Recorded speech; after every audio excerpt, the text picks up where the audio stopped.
तो स्वागत है आप सभी का स्पेशल शो में। महाराष्ट्र और झारखंड में चुनावी नतीजों के अब महज चंद घंटे बचे रह गए हैं।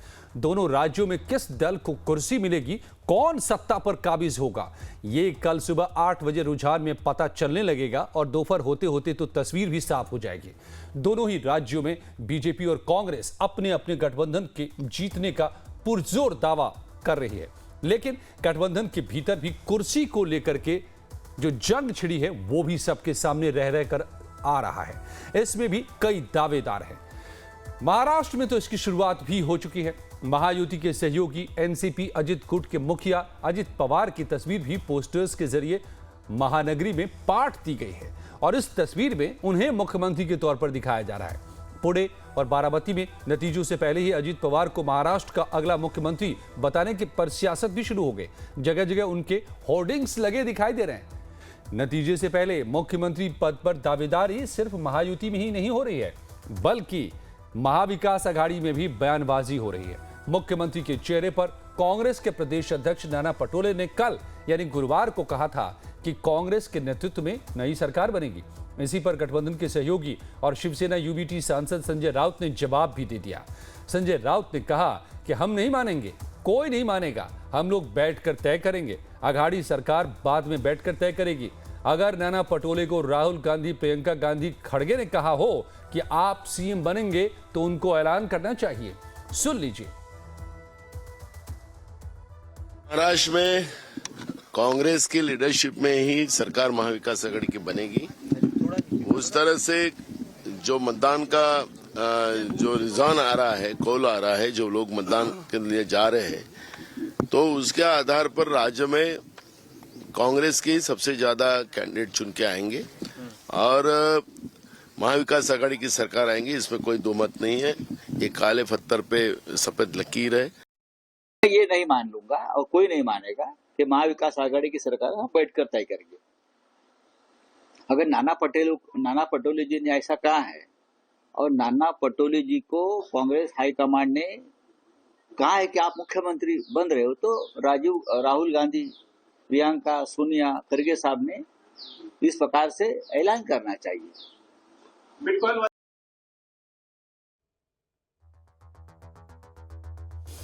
तो अभी जीत होगी कि नहीं होगी इसका किसी को पता नहीं, लेकिन सीएम कौन बनेगा इसको लेकर घमासान दोनों ही पक्षों में दिखाई दे रही है। चलिए अब आपको 10 पॉइंट्स में समझाते हैं कि कल सुबह मतगणना की शुरुआत होगी कैसे। सबसे पहले पोस्टल बैलेट से पड़े वोटों की गणना होगी, जो करीब 10 मिनट से आधे घंटे तक होगी। इसके बाद लगभग 8:30 बजे के आसपास ईवीएम में मतों की गिनती शुरू हो जाएगी। इससे पहले सुबह करीब 7 बजे के आसपास उम्मीदवारों या उनके प्रतिनिधियों की मौजूदगी में स्ट्रांग रूम का ताला खोला जाएगा। रिटर्निंग ऑफिसर और चुनाव आयोग के स्पेशल ऑब्जर्वर की मौजूदगी में स्ट्रांग रूम का ताला खुलेगा। इस दौरान पूरी प्रक्रिया की वीडियोग्राफी भी कराई जाएगी। पोस्टल बैलेट की काउंटिंग के लिए अलग टेबल और ईवीएम काउंटिंग के लिए अलग काउंटर बनाए जाते हैं। साथ ही मतगणना कक्ष में सीसीटीवी से निगरानी की जाती है। मतगणना केंद्र पर बने जालीदार घेरे के अंदर काउंटिंग होती है और इस घेरे के बाहर प्रत्याशियों के एजेंट मतगणना की पूरी प्रक्रिया पर नजर बनाए रखते हैं ताकि कोई भी गड़बड़ी न हो सके। जो काउंटिंग होगी उस केंद्र के अंदर किसी भी तरह का इलेक्ट्रॉनिक डिवाइस लेकर जाने की इजाजत बिल्कुल भी नहीं होती है। मतगणना स्थल में सभी कर्मचारियों को सुबह 6 बजे के आसपास ही उपस्थित हो जाने का निर्देश रहता है। तो इस तरीके से मतगणना केंद्र के बाहर भीड़ से निपटने के लिए सुरक्षा के भी पुख्ता इंतजाम होते हैं। स्ट्रांग रूम में सभी मतगणना केंद्रों से ईवीएम और वीवीपैट मशीन को सुरक्षित रखा गया है। इस स्ट्रांग रूम में 3 लेयर की सुरक्षा की गई है।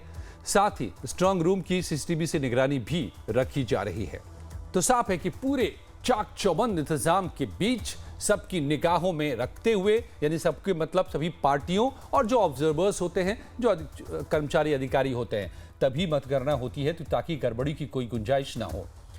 तो मतगणना को लेकर तैयारियां की बात आपने देख ली। अब आपको दिखाते हैं कि नतीजे आने के बाद पार्टियों ने बाड़ेबंदी की भी कैसी तैयारी कर रखी है। बाड़ेबंदी सियासी तौर पर हम बात कर रहे हैं। महाराष्ट्र में महाविकास आघाड़ी को पूरा यकीन है कि प्रदेश में उसी के गठबंधन की सरकार बनेगी, जबकि महायुति अपनी जीत के दावे कर रही है। मगर एमबीए महायुति से एक कदम आगे है।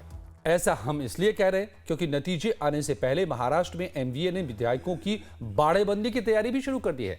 संजय राउत बोल भी चुके हैं कि खरीद फरोख्त के लिए सभी विधायकों को होटल में रखा जाएगा। साथ ही उनका दावा है कि महाविकास अघाड़ी सूबे में 160 से 165 सीटें भी जीतेगी। इधर बीजेपी नेता और केंद्रीय मंत्री गिरिराज सिंह एनडीए की जीत की हुंकार भर रहे हैं। उनका दावा है कि महाराष्ट्र और झारखंड दोनों राज्यों में एनडीए की ही सरकार बनेगी। तो दावेदारियां सुनिए। भावी उम्मीदवार जो है, एक बात यह है कि कल सुबह से नतीजे आएंगे। हमें पूरा विश्वास है कि हमें बहुमत प्राप्त होने जा रहा है। 160, 165 तक हम विधायक हमारे चुनकर आएंगे।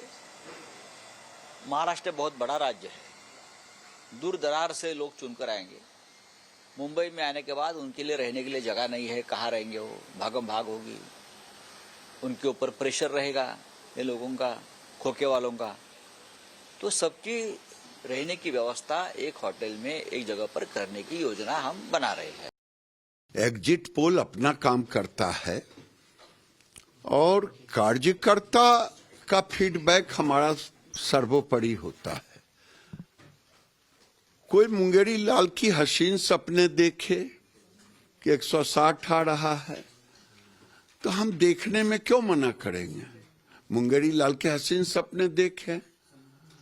जिस ढंग से महाअघाड़ी पार्टी ने नंगा नृत्य किया, भारत को सांप्रदायिक आग में झोंकने का काम किया, मुसलमानों को टूल बनाया और मुसलमान उनके लिए नंगा नृत्य किया, वहां की जनता भी क्यों इसका जवाब दिया है, क्योंकि उस शिवाजी का धरती है, महाराणा प्रताप की धरती है।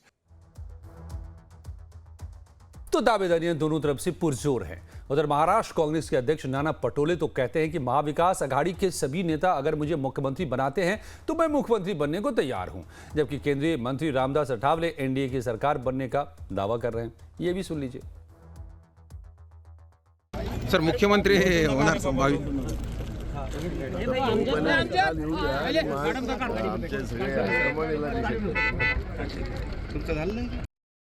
महाविकास आघाड़ी के 160, 165 जो सीटें आने का अंदाज जो संजय राउत जी का है, इन सभी एग्जिट पोल बता रहे हैं कि भाई महायुति की सरकार आएगी, क्लियर मेजोरिटी महायुति को मिलेगी।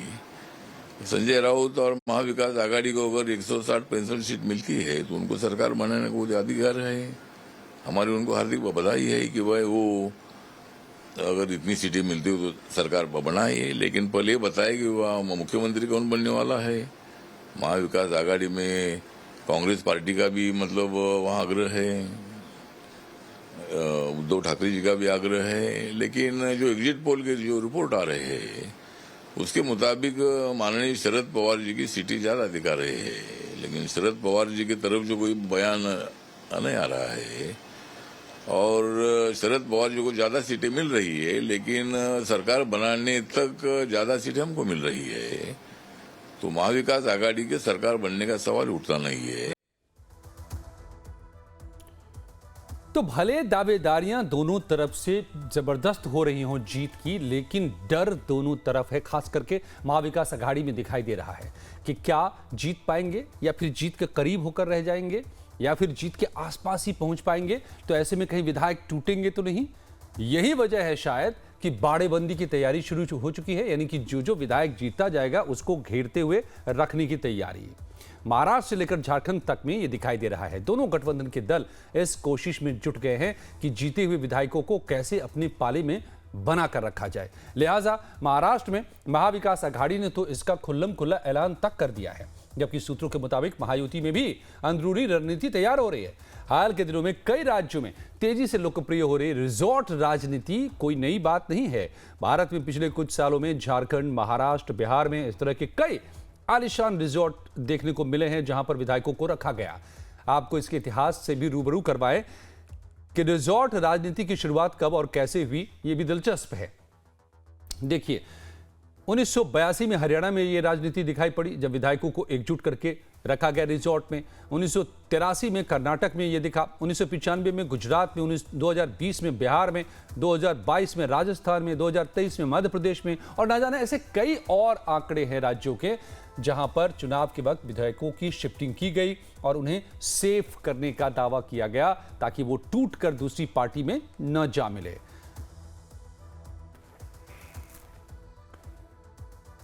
तो और अब आपको बहुत ही खूबसूरत तस्वीर दिखाते हैं चुनाव खत्म होने के बाद कि झारखंड के मुख्यमंत्री काफी रिलैक्स्ड मूड में कैसे नजर आ रहे हैं, खाली वक्त में वो कैसे फुर्सत के पल बिता रहे हैं। तस्वीरें देख लीजिए, उनकी पत्नी कल्पना सोरेन अपनी पति यानी कि झारखंड के मुख्यमंत्री हेमंत सोरेन के सिर पर चंपी करती नजर आ रही है। इन तस्वीरों को देख करके ऐसा लग रहा है जैसे हेमंत सोरेन सत्ता में दोबारा लौटने वाले हैं, इसको लेकर के वो आश्वस्त हैं। तो ये तो दावेदारियों की बातें तमाम हैं। मेरे साथ सुभाष शिर्के साहब महाराष्ट्र के वरिष्ठ पत्रकार हैं, बड़ी करीब नजर रखते हैं, महाराष्ट्र की राजनीति पर जुड़ चुके हैं। बहुत बहुत स्वागत है सुभाष जी। मैं आगे की तस्वीरें दिखाऊं इसके पहले मैं आपसे एक बार समझना चाहता हूं, ये जो एक दावेदारियां अपनी जगह पर है, सारी बातें होती हैं राजनीति में, ये तो बहुत ही आम बातें हैं, मगर रिजॉर्ट पॉलिटिक्स, बाड़ेबंदी की तैयारी क्यों शुरू हो गई है? महाविकास आघाड़ी ने तो खुलकर कह दिया है। देखिए अजय जी, किसी एक पार्टी को स्पष्ट बहुमत नहीं मिल रहा है और जो गठबंधन है वो भी किसी एक गठबंधन को स्पष्ट बहुमत अगर मिलता है फिर भी विधायक उनके पास रहेंगे, इसकी कोई उनको यानी उनको भरोसा नहीं हो रहा है। शायद इसलिए कांग्रेस ने पूरे जो एयरप्लेन है वो बुक किए हैं। अगर उनको कहीं और स्टेट में लेके जाना है विधायकों को, चुनकर आए विधायकों को, तो इसलिए उन्होंने हवाई जहाज बुक किए हैं। दूसरी तरफ मुंबई के 5 सितारा होटल्स में कई कमरे बुक किए गए हैं। दूसरा मैं आपको बताऊं कि अलग अलग पार्टियों ने अलग अलग रणनीति की है। तो शरद पवार इन्होंने आज एक ऑनलाइन मीटिंग की, उसमें उनके सारे जो उम्मीदवार थे उनको उन्होंने ऑनलाइन संबोधित किया।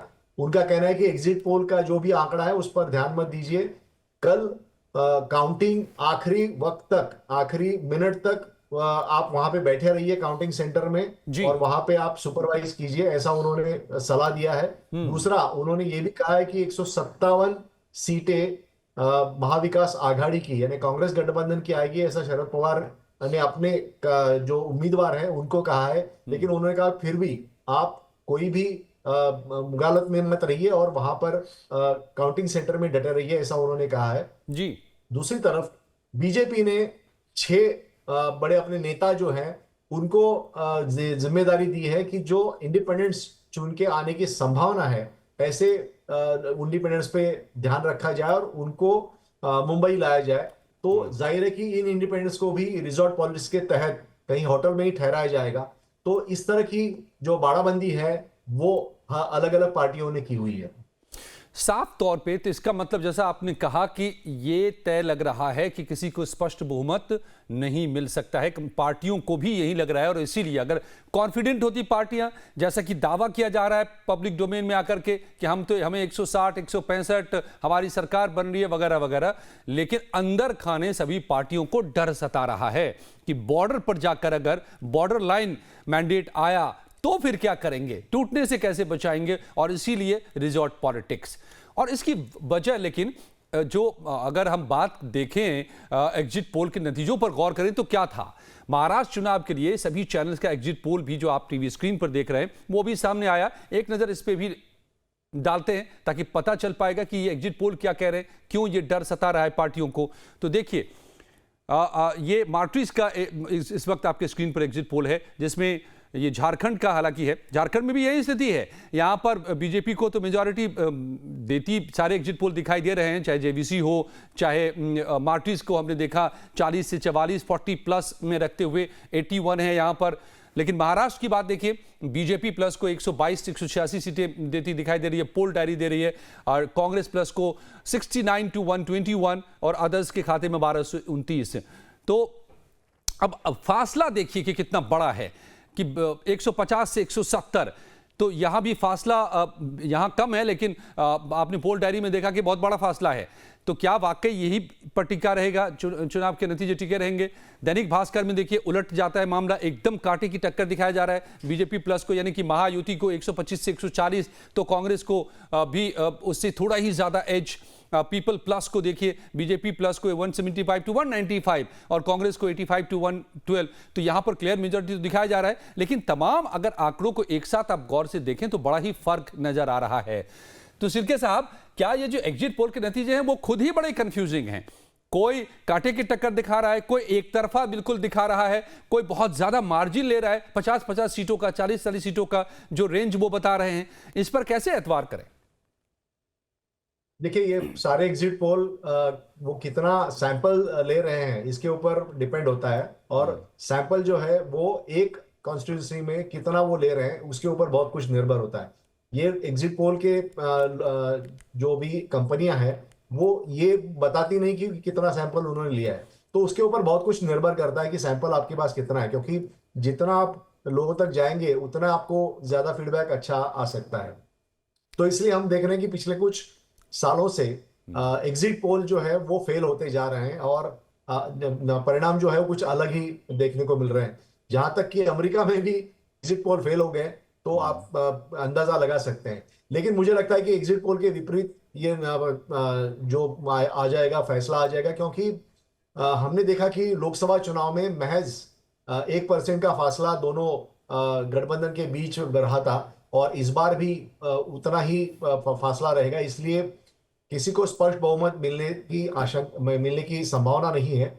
इसलिए यहाँ पर जो भी होगा रिजॉर्ट पॉलिटिक्स के तहत ही आगे चुनाव, यानी जो फैसला है सरकार किसकी बनेगी, ये फैसला तय होगा। साफ तौर पे तो जैसा सुभाष सिरके जी बता रहे हैं, जैसे ये एग्जिट पोल से संकेत हमें मिल रहे हैं, तो वही दिखाई दे रहा है कि अंदर दिल की धड़कनें बढ़ी हुई हैं तमाम पार्टियों की। बाहर की दावेदारी अलग है, लेकिन भीतर भीतर सच्चाई भी सबको दिख रहा है कि पता नहीं क्या होगा। और अब आपको ये भी दिखाते हैं कि महायुति और महाविकास अघाड़ी में कौन कौन से वो चेहरे हैं जो मुख्यमंत्री पद के दावेदार माने जा रहे हैं, जिसको लेकर के लगातार अभी से सिर फुटोवल भी नजर आ रहा है। देखिए, महायुति में 3 टॉप चेहरे हैं, देवेंद्र फडणवीस, एकनाथ शिंदे, अजित पवार साहब हैं।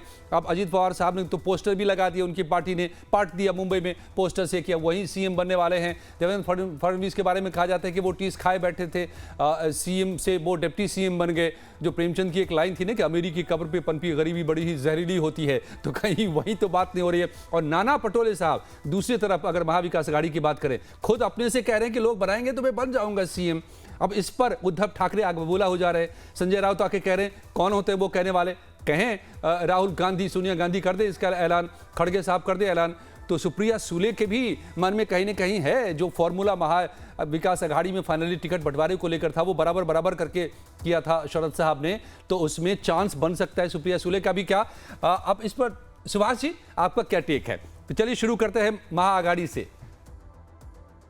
देखिए, इसमें जो बीजेपी गठबंधन में जो बात की है, इंटरव्यू जो पहले दिए गए चुनाव प्रचार के दौरान, तो उसमें देवेंद्र फडणवीस ने कहा कि वो मुख्यमंत्री पद के रेस में नहीं है। एकनाथ शिंदे ने कहा वो मुख्यमंत्री पद के रेस में नहीं है। अजित पवार चूंकि 35 सीटें ही लड़ रहे हैं, तो उसमें ज्यादा उनको कोई उम्मीद नहीं है, लेकिन उनका कहना है कि वो किंग मेकर बनेंगे।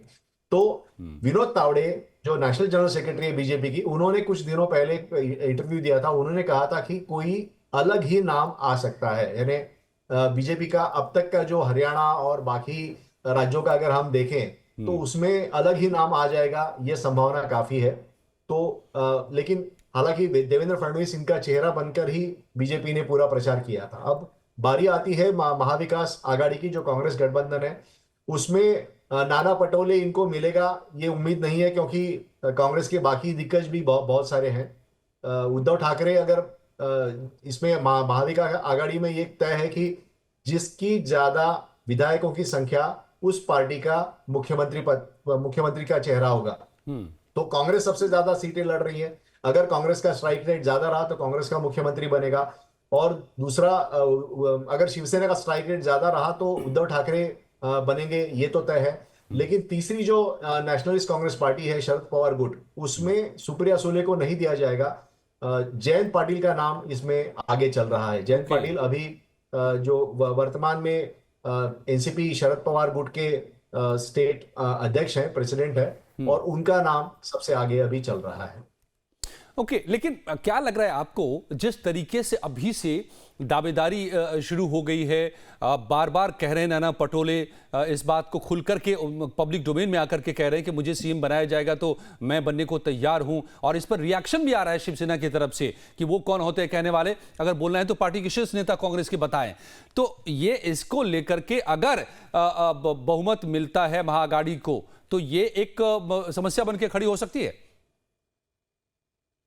नहीं, देखिए, इसमें ये तय है कि जो शीर्ष नेता है उनमें ये फॉर्मूला तय है कि जिस जो बड़ी पार्टी रहेगी उसका मुख्यमंत्री रहेगा। अभी कांग्रेस में अगर बड़ी पार्टी मान लीजिए कि रह जाती है तो राहुल गांधी तय करेंगे, नाना पटोले खुद तो नहीं तय कर सकते, और कांग्रेस कैसे काम करती है आपको भली भांति पता है। तो कांग्रेस में एक कोई जो नेता है उसको आगे करके कुछ नहीं होता, तो उसमें बाला साहब थोराट भी है, बाकी और भी नेता वहां पे है, यानी अमित देशमुख है, दूसरे बाकी और बड़े नेता हैं कि जो कद्दावर है, सतेज पाटिल जैसा कोल्हापुर में नेता है, वो भी इसमें दौड़ में आ सकते हैं सीएम शिप के।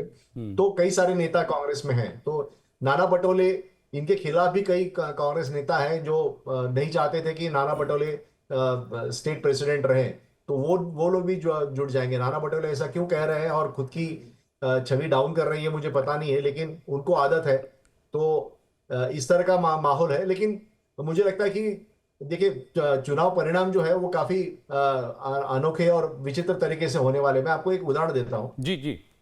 आज ही उद्धव ठाकरे, इन्होंने एक सचिन शिंदे नाम के बीजेपी के एक नेता को, मुंबई का नेता है, उनको अपनी पार्टी में लिया, और वहां पे उन्होंने डिक्लेयर किया कि ये 15 दिन से बीजेपी में तो थे लेकिन वो उद्धव ठाकरे गुट का यानी उद्धव ठाकरे गुट के लिए काम करते थे। यानी इस तरह का जो माहौल है वो माहौल महाराष्ट्र में है। तो यानी कौन कब पाला बदल सकता है, और ऊपर के नहीं, जो तो यही मैं आपसे एक सवाल पूछना चाह रहा था। अमित शाह और नरेंद्र मोदी ये क्या करेंगे खरीद फरोख्त के लिए, ये कोई नहीं जानता, कोई नहीं जानता है। पटोले साहब जिस तरह से, नाना पटोले जिस तरह से बार बार आकर के बाहर खुद अपने मुंह से कह रहे हैं, जो आमतौर पर नहीं करते हैं नेता कि अपने मुंह से कहें वो, ऐसे में अगर जीत होती है महाअघाड़ी की और अगर सीएम कांग्रेस के बनने की बारी आती है तो उस केस में, और अगर उनको नहीं बनाया जाता है तो क्या वो नाराज हो सकते हैं, क्या टूट फूट की भी नौबत आ सकती है? ये तमाम सवाल इस वक्त हैं यहां पर तमाम दलों के सामने, और यही बात इधर भी दिखाई दे रही है।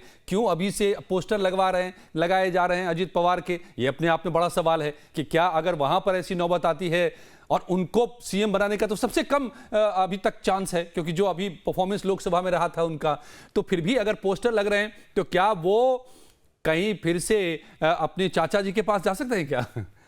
कोई गुंजाइश आपको दिखाई दे रही है क्या सुभाष जी?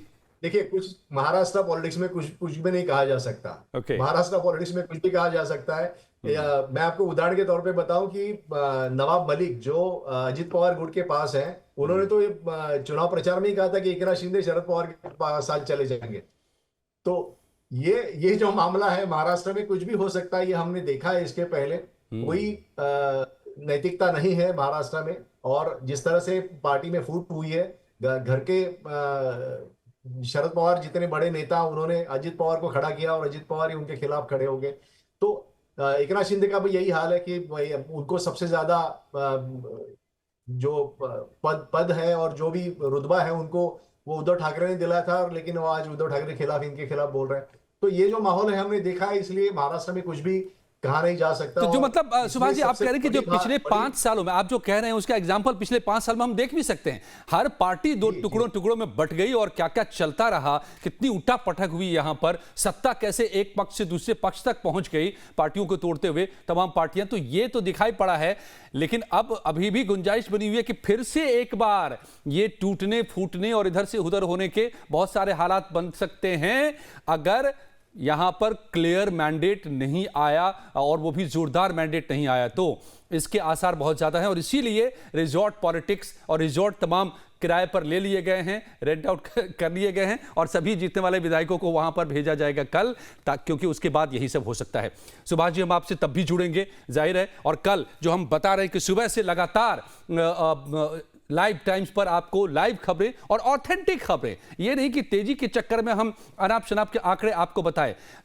ऑथेंटिक खबरें हम आपको बताएंगे। यहां पर एक एक डेटा जो देंगे वो ऑथेंटिक रहेगा। यहां पर तो सेफ रहेंगे, एक रहेंगे तो नेक रहेंगे। बीजेपी के लोग, आरएसएस के लोग इस संविधान को खत्म करना चाहते हैं।